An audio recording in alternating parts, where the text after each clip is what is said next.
Hi everyone, so in this video, we are going to talk about how to invoice against sales delivery.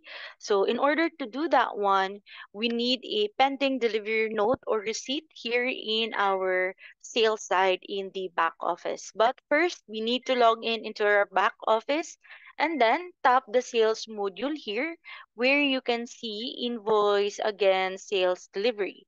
If we tap on that one, we will see all the pending delivery notes that we haven't invoiced invoiced yet. So if I'm going to select Maria Emilia Galvez for my reference number 3, this is the delivery date. And if you want to see the preview of the delivery receipt, just tap the highlighted numbers on the left side and then you can see a preview on this one.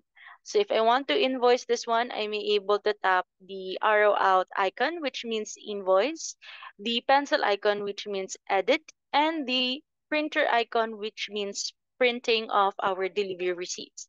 So if I'm going to tap the arrow out icon, I am going to double check everything, and then once I'm good to go, I am going to tap process invoice. This will automatically create a document type of invoice, which is in PDF file. You may able to download this one or you may able to print this one. As you can see, it is headed as Proforma invoice.